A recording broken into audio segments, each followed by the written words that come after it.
I'll give the reply, brother. After I reply, whatever query you have, no problem, brother. You ask the question, let me reply. After I finish my reply, you can ask another 20 questions.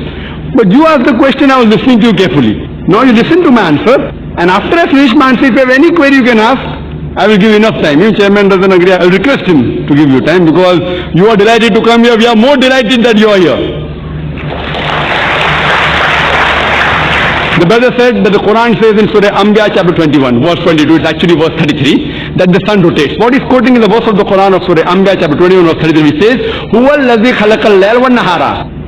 It is Allah who has created night and the day. Washamsa wal qamar, sun and the moon. Kullun fi falaki yasbahun. Each one traveling in orbit with his own motion. And this mistake was even taken out by Taslima Nasreen.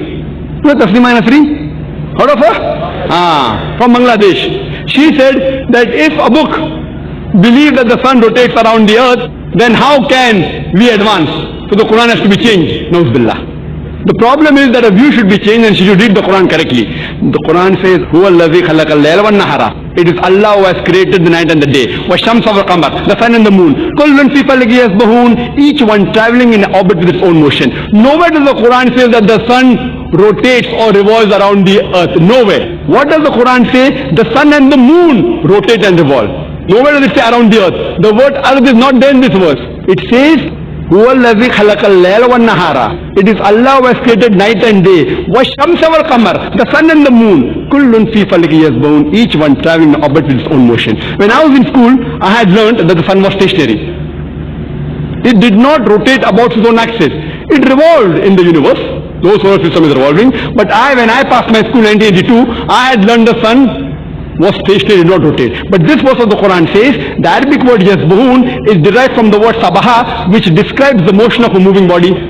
If I use this Arabic word sabaha for a person on the floor, it will not mean he's rolling, it will mean he's walking or running. If I use this Arabic word for a person in the water, it will not mean he's floating, it will mean he's swimming. When Allah uses this word for a celestial body, it doesn't mean it's flying, it means it is rotating about its own axis. So Quran says the sun and the moon, besides revolving, they are also rotating about their own axis. When I read the verse of the Quran, I said, but I read in my school book, the sun does not rotate. Today science has advanced and we come to know we can have the image of the sun on a tabletop. And we see that the sun has got black spots. And these black spots take about 25 days to complete one rotation, indicating the sun takes approximately 25 days to complete one rotation. So what I learnt in school in 1982, today science says it is wrong. Quran has mentioned this not 20 years back, 1400 years back. What I learned in school 20 years back.